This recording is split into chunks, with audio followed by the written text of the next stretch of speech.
Perkenalkan diri, nama saya Satriani Parsa dengan NIM G00241187 dari kelompok A6. Eh, Pada kesempatan kali ini saya akan menyampaikan laporan praktikum anatomi soal ketiga. Oke, langsung saja. Seorang pria 23 tahun mengalami cedera lutut saat bermain futsal. Ia merasakan bunyi krek dan lututnya terasa tidak stabil. Setelah kejadian, lututnya membengkak dan sulit digerakkan. A. Jelaskan anatomi penyusun artikulasio genu yang lengkap. B. Jelaskan ligamentum yang memperkuat artikulasio genu. C. Jelaskan anatomi os femur. Oke, langsung saja untuk artikulasio genu. Untuk penyusunnya itu terdiri dari yang paling besarnya itu adalah os femur tentu saja. Lalu ada os patella, dan ada os tibia dan fibula seperti itu. Di sini jadi sederhananya untuk artikulasi genu itulah artikulasi yang berada di bagian persendian di lutut kita seperti itu. Nah, penyusun-penyusunnya tadi ada fibula, patella, eh, tibia dan femur seperti itu. Maaf tadi salah tunjuk. Baik, jadi untuk bagian femurnya itu ada epicondylus lateralis dan epicondylus medialis, ada tuberculum adductorium, ada bagian patella, lalu di antara femur dan tibia itu akan terdapat yang namanya meniscus seperti itu. Nah, itu. Lalu di bagian tibianya terdapat condylus lateralis dan condylus medialis. Jadi di tengah-tengahnya nanti terbentuklah artikulasio femorotibialis. Jadi ada artikulasio femoropatellaris antara femur dan patella, lalu ada artikulasio femorotibialis antara femur dan tibia. Seperti itu. Lalu tidak lupa terdapat juga ada artikulasio tibiofibularis ini antara tibia dan fibula. Ini juga membentuk persendian di kaput fibula seperti itu.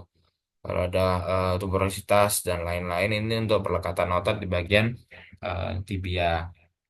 Lalu ini kita bisa melihat dari bagian belakang, kita ada fossa intercondylaris, lalu ada condylus medialis femoris dan condylus lateralis femoris. Itu di bagian femurnya ada epicondylus, lalu ada di tengah-tengah sini eh, terdapat eminensia intercondylaris atau semacam ada peninggian seperti itu. Lalu terdapat condylus medialis tibiae dan condylus lateralis tibiae. Oke. Mungkin ini untuk gambaran dari patella itu sendiri. Jadi patella itu tidak eh, tergabung dalam os femur maupun os tibia. Jadi patella itu adalah bagian tulang sendiri seperti itu. Jadi eh, secara garis besar untuk artikulasio genu itu terdiri dari tiga artikulasio. Yang pertama artikulasio femoropatellaris atau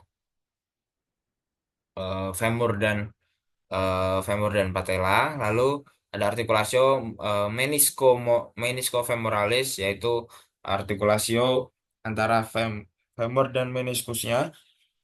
Lalu ada artikulasio meniscotibialis antara tibia dan meniskusnya seperti itu. Jadi mungkin di sini kita bisa melihat terdapat ligamen-ligamen. Ini bagian dari patelanya, ini bagian dari os femur, ini os tibia dan os fibula. Lalu ini terdapat patella seperti itu. Di sini kita bisa lihat ligamen kolateral tibiale dan ligamen kolateral fibulae. Tuh, ini bagian yang seperti dibuka. Kalau tadi tertutup, ini bagian terbukanya. Kita bisa melihat isi dari dalam bagian patelanya. Lalu mungkin untuk sederhananya kita bisa melihat di bagian sini. eh, Mungkin kita cukup familiar dengan ACL ataupun PCL. Nah, ACL atau PCL itu adalah ligamen. Jadi ada ligamen anterius cruciatum. Ligamen itu adalah ACL dan ini di bagian depan, yang bagian depan ini ACL. Lalu di belakangnya juga ada namanya posterior cruciatum ligamen. Jadi ada ACL dan PCL itu posterior, ada A untuk anterior dan P untuk posterior.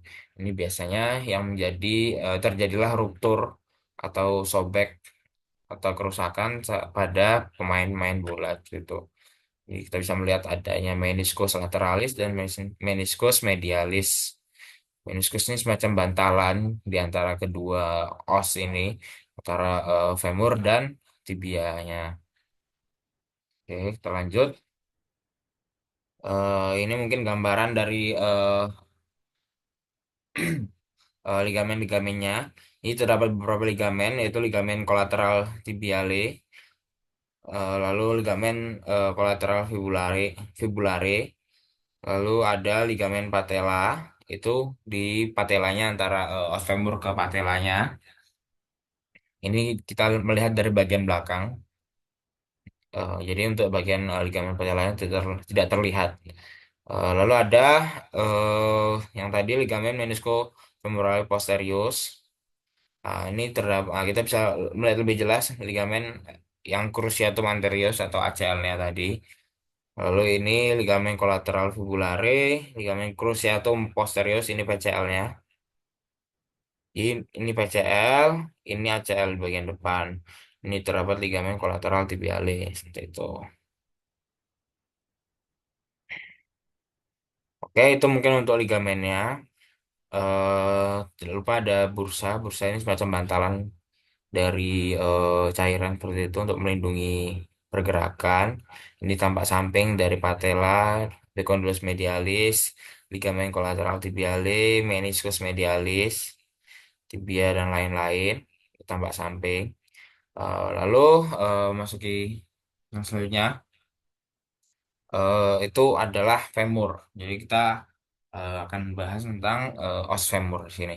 Baik, os femur di sini untuk di bagian, jadi ini os femur di bagian eh, kanan atau di bagian dekstra. Ini menghadap ke anterior. Yang ini bagian posteriornya. Oke, kita dari yang anterior dulu. Jadi di femur terdapat kaput. Kaput ini akan akan bersendi dengan bagian acetabulum dan membentuk ball and socket joint. Di sini kaput femoris. Lalu ada kaput, ada kepala, berarti ada leher. Di sini ada kolom femoris. Lalu terdapat trochanter mayor dan trochanter minor. Ini tempat perlekatan otot nantinya. Trochanter mayor dan trochanter minor. Lalu untuk bagian depannya dari femur itu adalah tulang paling eh, panjang di tubuh manusia. Jadi ini adalah corpus femoris. Lalu selanjutnya ada di bagian bawahnya itu ada tuberculum adductorium, epicondylus medialis, fascias patellaris karena ini akan kenapa fascias patellaris karena nanti dia akan menghadap ke patella. Lalu ada epicondylus lateralis seperti itu. Jadi untuk di bagian depan dari os femur itu tampak lebih mulus, sedangkan di bagian belakang dia lebih kasar atau banyak tuberositas dan lain-lain. Jadi ini kaput lalu trochanter mayor dan trochanter minor, ada kolom femoris. Nah, di sini ada linea pectinea, ada crista. Crista itu adalah penonjolan yang berbentuk tajam, macam itu. Lalu ada tuberositas. Tuberositas adalah penonjolan yang kasar. Itulah mengapa mungkin di sini tampak seperti jauh lebih kasar daripada di bagian anterior tadi. Lalu ada labium laterale dan labium mediale atau linea aspera, terdapat garis ke bawah. Dan mungkin di bawah adalah fascias poplitea, epicondylus lateralis, tuberculum adductorium, condylus medialis, linea intercondylaris, condylus lateralis, fossa intercondylaris. Oke, mungkin itu saja untuk bagian os femur. Kurang lebihnya saya mohon maaf. Terima kasih setelah memperhatikan. Assalamualaikum warahmatullahi wabarakatuh.